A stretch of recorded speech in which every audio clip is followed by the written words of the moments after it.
গল্পের শুরুতেই আমরা একজন আতঙ্কিত মহিলাকে দেখি। আসলে তিনি গুদামে এমন কিছু একটা দেখেছিলেন যা তার হুঁশ উড়িয়ে দিয়েছিল। অন্যদিকে একটা বাড়িতে মালিকের বিড়ালটাকে খুব নির্মমভাবে খুন করা হয়েছে। অবাক করা ব্যাপার হলো, এই কাজটা কোনো মানুষের নয়, বরং একটা রোবটের। এই রোবটটি যে বানিয়েছে সে একজন বিজ্ঞানী, যার নাম এইডেন। এক দুর্ঘটনায় তার ছেলে মারা গিয়েছিল, আর সেই দুঃখ থেকে সে কিছুতেই বের হতে পারছিল না। তাই ছেলের স্মৃতিতেই সে তার টেকনিক্যাল জ্ঞান কাজে লাগিয়ে এই রোবটটি তৈরি করে। আর সেটার নামও রাখে নিজের ছেলের নামে, রবিন, যা এই সিনেমারও নাম। রোবটের হাত নড়তে দেখে এইডেন অবাক হওয়ার পাশাপাশি ভীষণ খুশিও হয়। সে রবিন নামের এই রোবটটাকে নিজের ছেলের মতোই আপন করে নেয়। মনে হচ্ছিল যেন তার জীবনে আবার খুশি ফিরে এসেছে। কিন্তু সে জানত না যে এটা একটা যন্ত্র, যা এখন নিজের দিমাগ দিয়ে ভাবতে শুরু করেছে। আর এর পরিণাম খুব খারাপ হতে পারে, কারণ এটা স্পষ্ট যে রোবটটির মধ্যে আবেগ জন্মেছিল, এবং সে বিড়ালটাকে খুন করেছিল কারণ তার মনে হয়েছিল যে এই বিড়ালটার জন্য এইডেনের ভালোবাসা ভাগ হয়ে যাচ্ছে।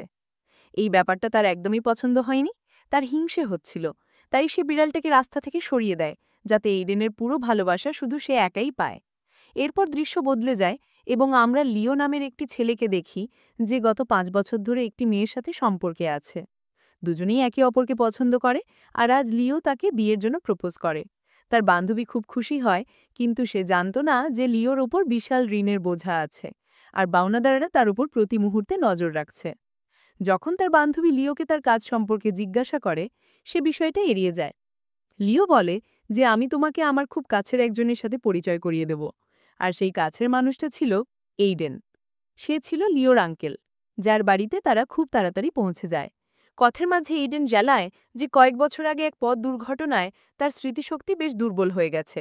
তাই যখন লিও নিজের পরিচয় দেয়, তখন তাকে চিনতে এইডেনের বেশ কিছুটা সময় লাগে।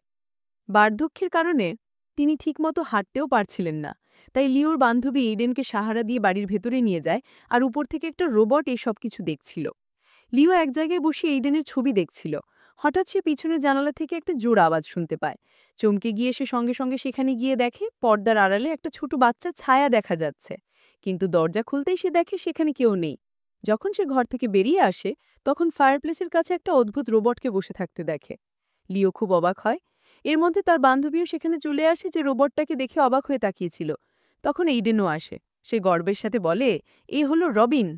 এটা একটা রোবট যা আমি বানিয়েছি, আর এটা একটা অসাধারণ রোবট।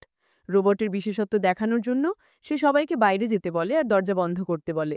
লিওর বান্ধবী যখন দরজায় 3বার টোকা দেয় আর সবাই ভেতরে আসে, তখন রোবটটা সেখান থেকে উধাও হয়ে গেছে।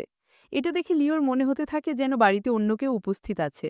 কিন্তু বাড়ির কাজের লোক তাকে আশ্বাস দেয় যে এখানে তারা 4জন ছাড়া আর কেউ নেই। কিছুক্ষণ পরে এইডেন বিশ্রাম নিতে চলে যায়, আর কাজের লোকটা তাদের দুজনের সাথে কথা বলতে শুরু করে। সে বলে যে আমার এইডেনের জন্য চিন্তা হয়।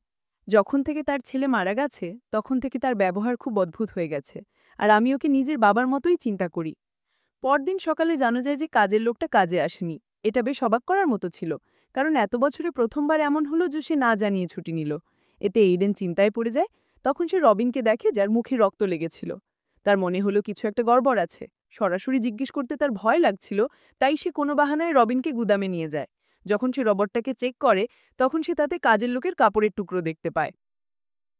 এটা দেখে ইডেন খুব রেগে যায়। সে চিৎকার করে রবিনকে জিজ্ঞেস করে, এটা কি তোর কাজ? তুই কি কাজের লোকটাকে খুন করেছিস? কিন্তু রবিন চুপ করে থাকে। তার নীরবতার মধ্যেই এডেন উত্তর পেয়ে যায়। সে বুঝে যায় যে এই সবকিছু রবিনই করেছে। তাই সে রোবটটাকে বন্ধ করে দেওয়ার সিদ্ধান্ত নেয়। সে রেগে গিয়ে রোবটের ব্যাটারি খুলে ফেলে আর সেখান থেকে চলে যায়। কিন্তু সে এটা ভেবে অবাক হয় যে এই রোবট ব্যাটারি ছাড়াও চালু হয়ে যাবে। সেই রাতে যখন সবাই ঘুমিয়েছিল আর বাড়ি অন্ধকার ছিল, তখন লিও পুরো বাড়ি ঘুরে বেড়াচ্ছিল, কারণ তার উদ্দেশ্য ছিল এইডেনের বাড়িতে লুকানো সিন্দুক আর টাকার খোঁজ করা। সে টাকাগুলো চুরি করতে চাইছিল যাতে নিজের ঋণ শোধ করতে পারে। সে অনেক খোঁজাখুঁজি করে, কিন্তু কিছু পায় না, তাই হতাশ হয়ে ফিরে আসে। পরদিন সকালে এইডেন গুদামে যায় রোবটটাকে চেক করার জন্য। কিন্তু অবাক হয়ে দেখে যে রোবটটা সেখানে নেই। তাই সে বাড়ি ফিরে আসে। তখন সে উপর থেকে পিয়ানোর আওয়াজ শুনতে পায়। সে দেখতে গিয়ে দেখে একটা রোবট আয়নার সামনে দাঁড়িয়ে বারবার চোখ পিটপিট করছে। মনে হচ্ছিল যেন সে মানুষের নকল করার চেষ্টা করছে। যখন সে এইডেন তাকে চেক করে, তখন সে চমকে যায়। সে চিন্তায় পড়ে যায় যে এই রোবট ব্যাটারি আর পাওয়ার ছাড়া কিভাবে কাজ করছে। সেই রাতে লিও আবার সিন্দুকের খোঁজে বাড়িতে ঘুরতে শুরু করে। এবার সে ওপরের তলার ঘরে যায়, যেখানে একটা বাক্স নিজে থেকেই খুলে যায়। সে চেক করে দেখে তাতে কিছু পুরনো খেলনা পড়ে আছে, যেগুলো দিয়ে এইডেনের ছেলে খেলত। এছাড়া বাক্সটাতে মূল্যবান কিছুই ছিল না। সে কিছু করার আগেই এইডেন সেখানে চলে আসে, যা লিওকে ধরে ফেলে আর এসব বন্ধ করতে বলে। সবকিছু শান্ত হলে লিও তার ছেলের মৃত্যু সম্পর্কে জিজ্ঞাসা করে। তখন এইডেন বলে যে আমি শহরের বাইরে ছিলাম, আর যখন ফিরলাম তখন ছেলের মৃত্যুর খবর পেলাম। কেউ বলেছিল আগুনে পুড়ে মারা গেছে, আবার কেউ বলেছিল সে আত্মহত্যা করেছে। কিন্তু সত্যিটা হলো, আজ পর্যন্ত পুলিশও আসল সত্যিটা জানতে পারেনি। দুর্ঘটনার পর এইডেনের স্মৃতিও দুর্বল হয়ে গিয়েছিল। এইডেনের মনে সবসময় একটা চিন্তা ঘুরত যে রবিন কি সত্যি মারা গেছে, নাকি সে এখনও কোনো রূপে বেঁচে আছে। পরদিন পুলিশ এইডেনের বাড়িতে আসে। আসলে কাজের লোকের ভাই খুব চিন্তিত ছিল, কারণ তার বোন 2 দিন ধরে নিখোঁজ, তাই সে পুলিশে অভিযোগ করেছিল। পুলিশ যখন এইডেনকে এই বিষয়ে জিজ্ঞাসাবাদ করে, তখন সে বলে যে সেই ব্যাপারে কিছুই জানে না। তখন পুলিশ জানায় যে কাজের লোককে শেষবার এই বাড়ির গুদামে দেখা গিয়েছিল। সে বাড়ি যাওয়ার জন্য একজন ট্যাক্সি ড্রাইভারকেও ডেকেছিল, কিন্তু ট্যাক্সি ড্রাইভার অনেকক্ষণ অপেক্ষা করে ফিরে যায়। কিন্তু প্রতিবারই এইডেন বলে যে সে কিছুই জানে না, কারণ পুলিশের কাছেও কোনো প্রমাণ ছিল না, তাই তারাও ফিরে যায়। কিন্তু আমরা দেখি যে কাজের লোকের ভাই বাড়ির বাইরে লুকিয়েছিল। সে গোপনে গুদামে ঢুকে পড়ে। সে তার বোনের ফোনে কল করে। তখন ভেতর থেকে রিং হওয়ার আওয়াজও আসে। আওয়াজটা অনুসরণ করে ভেতরে ঢুকতেই সে যা দেখে তাতে চমকে যায়, কারণ তার বোনের লাশ সেখানে খারাপ অবস্থায় পড়েছিল। সে কিছু বোঝার আগেই রবিন রোবটও তার পেছনে এসে দাঁড়ায়। ভয়ে তার ভাই পুলিশকে ফোন করতে শুরু করে, কিন্তু রবিন একটা ধারালো লোহার রড তার দিকে ছুঁড়ে মারে, যার আঘাতে সেও মারা যায়। আর রবিন চুপচাপ গিয়ে ফায়ারপ্লেসের কাছে বসে পড়ে। এইডেন আবার তার কাছে এসে জিজ্ঞেস করে, বল তুই কি কাজের লোকটাকে খুন করেছিস? কিন্তু এবারও রোবটটা চুপ ছিল। সে শুধু চোখ পিটপিট করছিল। তারপর সে একটা জ্বলন্ত শিখা তুলে একটা শব্দ লেখে, যা ইডেন পরে কিছুটা স্বস্তি পেয়ে সেখান থেকে চলে যায়। কিন্তু দরজার কাছে দাঁড়িয়ে থাকা লিও তাদের কথা শুনে ফেলে, তাই সেও এসে শব্দটা পড়ে। লিওর মনে এইডেনের ছেলে রবিনের মৃত্যু নিয়ে সবসময় সন্দেহ ছিল। ইন্টারনেটে সেই পুরো ঘটনা সম্পর্কিত পুরনো পোস্টও পড়ে। সে একজন রিপোর্টারের একটা পোস্ট দেখে, যে একটা পুরনো পার্টির কথা বলেছিল। তখন সে রিপোর্টারের সাথে যোগাযোগ করে। রিপোর্টার যখন জানতে পারে যে লিও এইডেনের ভাগ্নে, তখন সে কোনো দ্বিধা না করে তাকে বহু বছর আগে সেই সব কথা বলে দেয়। এটা সেই দিনের ঘটনা যখন রবিনের 11তম জন্মদিন ছিল। এইডেন তার জন্য একটা বড় পার্টির আয়োজন করেছিল, কিন্তু মজা করার জন্য সে রবিনকে কিছুক্ষণের জন্য বেসমেন্টে আটকে রাখে। কিছুক্ষণ পর তাকে বের করা হয়, কিন্তু যখন সে বেরিয়ে আসে তার ব্যবহার খুব অদ্ভুত হয়ে যায়। সে খুব ভয়ঙ্কর হয়ে যায়। মনে হচ্ছিল যেন সে আগের সেই বাচ্চাটা নেই। হঠাৎ রক্তপিপাসু হয়ে সে পার্টিতে আসা সব লোকের উপর হামলা করে, আর সব অতিথি মারা যায়। কেবলমাত্র এইডেন অ্যান্ড রিপোর্টার কোনোভাবে বেঁচে থাকে। রবিন যখন তার মায়ের ওপরেও হামলা করে, তখন পেছন থেকে একটা গুলি চলে, যা রবিনকে মেরে ফেলে। রিপোর্টার জানে যে গুলিটা আর কেউ নয়, স্বয়ং এইডেনই চালিয়েছিল। এই ঘটনায় এইডেনের নামে কলঙ্ক লাগতে পারত, তাই এটা এড়ানোর জন্য সে পুলিশকে টাকা দিয়ে ব্যাপারটা চাপা দাবা করে দেয়। সত্যি কথা জেনে লিও চমকে যায়। সে বিশ্বাসই করতে পারছিল না যে এমন কিছু হতে পারে। বইয়ে পুরনো সব রকম তথ্য ছিল, যেন লিওকে সত্যি আবার দেখা যাচ্ছিল। দুজনেই এই ফোনে এটা পড়ে আর বিশ্বাস করতে পারছিল না।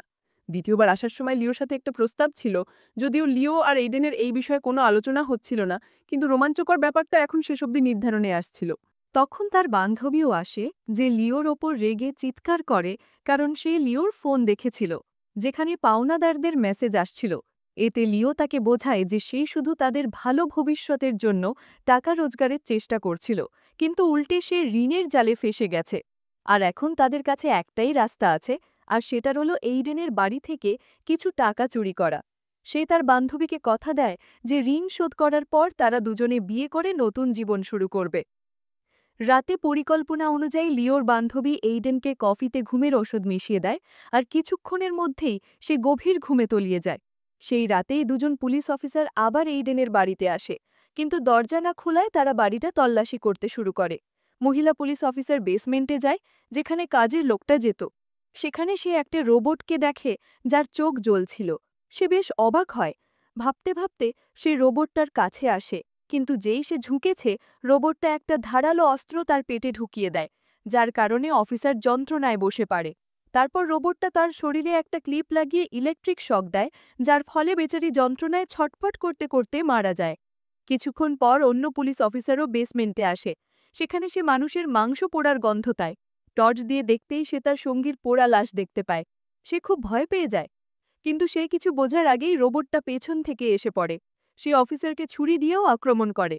তারপর তার মুখে একটা জ্বলন্ত ফ্লেম থ্রোয়ার ছেড়ে দেয়, যার কারণে এই অফিসারও সেখানেই মারা যায়। এদিকে লিও আর তার বান্ধবী ঘরে আলমারি আর সিন্দুক খুঁজছিল। লিওর বান্ধবীর মেঝের একটা জায়গা অদ্ভুত লাগে। মেঝেটা খুঁড়তেই তারা নিচে একটা গোপন বেসমেন্ট দেখতে পায়। এটা দেখে লিও খুব খুশি হয়ে যায়। তার বান্ধবী প্রথমে ভয় পেলেও পরে সেও তার পিছু পিছু নিচে নেমে আসে। কিন্তু তারা দুজনেই জানত না যে রোবটটা এই সব কিছু দেখছে। নিচে নেমে তারা দেখে সেখানে অনেক মদের বোতল রাখা আছে, কিন্তু লিওর চোখ মদের চেয়ে বেশি সিন্দুক খুঁড়ছিল, যার ভেতরে মূল্যবান জিনিসপত্র থাকবে। হঠাৎ তাদের পেছনে কারোর পায়ের আওয়াজ মনে হয়। তারা পেছনে তাকিয়ে দেখে, কিন্তু সেখানে কেউ ছিল না। লিও এগিয়ে যায়, কিন্তু তার বান্ধবী সেখানে থেমে যায় যাতে দ্বিতীয়বার দেখতে পারে কে ছিল। যখন সে আবার মুখ ঘুরিয়ে সামনে তাকায়, তখন রক্তমাখা একটা রোবট তার সামনে দাঁড়িয়েছিল।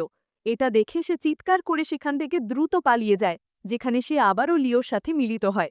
দৌড়াতে দৌড়াতে তারা এমন এক জায়গায় পৌঁছায় যেখানে তাদের খোঁজাখুঁজি শেষ হয়, কারণ তাদের সামনে একটা সিন্দুক পড়েছিল। এটা দেখে তারা দুজনেই খুব খুশি হয়ে যায়। কিছুক্ষণের জন্য তাদের ভয় কেটে যায়, আর দুজনেই খুশি মনে সেটা খুলতে এগিয়ে যায়। লিওর মনে ছিল যে এইডেন তার ছেলের জন্মতারিখ পাসওয়ার্ড হিসেবে রাখত। তখন সে সেই পাসওয়ার্ডটা দেয়, আর সিন্দুকটা সত্যি সত্যি খুঁজে যায়। কিন্তু তারা যা দেখল তা তারা কখনো কল্পনাও করেনি, কারণ সিন্দুকটা পুরোপুরি খালি ছিল। সেখানে কোনো গয়না বা টাকা কিচ্ছু ছিল না, যা দেখে তারা দুজনে হতবাক হয়ে যায়। এটা দেখে লিওর বান্ধবী দুঃখ পায়, কারণ সে বুঝে গেছিল যে রোবটের হাতে তাদের জীবনও বিপদে আছে। আমার দুর্ভাগ্যবশত কিছুই পাওয়া গেল না, সে কাঁদতে শুরু করে। কিন্তু তারা কিছু করার আগেই একটা লোহার রড তার ঘাজের মধ্যে দিয়ে চলে যায়, যার কারণে সে সেখানেই পড়ে যায়। এটা দেখে লিওর খুব খারাপ লাগে, কিন্তু তার মৃত্যুর শোক করার সময় ছিল না। তাই লিও সেখানে পড়ে থাকা একটা রড তুলে রোবটকে আক্রমণ করে, কিন্তু রোবটটা তখনও কাজ করছিল। এবার রোবটটা লিওকে একটা কাঁচ দিয়ে আক্রমণ করে, যার ফলে সে অজ্ঞান হয়ে যায়। যখন তার জ্ঞান ফেরে, সে নিজেকে একটা চেয়ারের সাথে বাঁধা অবস্থায় দেখতে পায়। এটা সেই একই বেসমেন্ট ছিল যেখানে রবিনকে একসময় আটক রাখা হয়েছিল। তখন রোবটটা কথা বলতে শুরু করে। অবাক করার মতো ব্যাপার হলো, তার গলায় রবিমির আত্মার ছায়া ছিল। সে এখানে তার ছোটবেলার কথা বলতে শুরু করে, কিভাবে তার মা তাকে প্রত্যেক ছোট ছোট ভুলের জন্য এখানে বন্দি করে রাখত। প্রত্যেকটা মিথ্যে বা দুষ্টুমির জন্য তাকে শাস্তি পেতে হতো। এবার রোবটটা লিওকে জিজ্ঞেস করে, তুই এখানে এইডেনের বাড়িতে কেন এসেছিস? কি উদ্দেশ্যে এসেছিস? তখন লিও মিথ্যে বলে যে সে শুধু তাদের সাথে দেখা করতে এসেছিল। এটা শুনে রোবটটা তাকে একটা নেল গান দিয়ে মেরে শাস্তি দেয়। যখন লিওকে দ্বিতীয়বার শাস্তি দেওয়া হয়, তখনও সে সত্যিটা বলেনি, আর তাকে আবারও ব্যথা সহ্য করতে হয়। তারপর তৃতীয়বার যখন সে ব্যথা সহ্য করতে পারছিল না, তখন সে ফাইনালি সবকিছু স্বীকার করে। সে বলে, হ্যাঁ, আমি আসলে এইডেনের ভাগ্নে নই। আমি শুধু তার দুর্বল স্মৃতির সুযোগ নিয়েছি, যাতে তার বাড়িতে ঢুকে টাকা চুরি করতে পারে। এখন লিও নিজেকে দোষ দিচ্ছিল। সে তার বান্ধবীর মৃত্যুর জন্যও নিজেকে দায়ী করছিল। তখন লিও একটা পেরেক বের করে তার দড়ি কাটতে শুরু করে। রোবটটা তখনও তার কথা বিশ্বাস করছিল না। যেই সে নীলগান দিয়ে তাকে শাস্তি দিতে এগিয়ে আসে, লিও সঙ্গে সঙ্গে দড়ি খুলে উঠে দাঁড়ায় আর রোবটটাকে ধাক্কা দিয়ে নিচে ফেলে দেয়। আর নীলগানটা তুলে রোবটটাকে মারতে যাবে, এমন সময় এইডেন পেছন থেকে তাকে গুলি করে, যার ফলে লিও মারা যায়। আসলে এইডেন সবকিছু জেনে গেছিল যে এখন তার ছেলের আত্মা পুরোপুরি রোবটের মধ্যে ঢুকে গেছে। তাই সে এখন আর কাউকে তার ছেলের ক্ষতি করতে দিতে পারত না।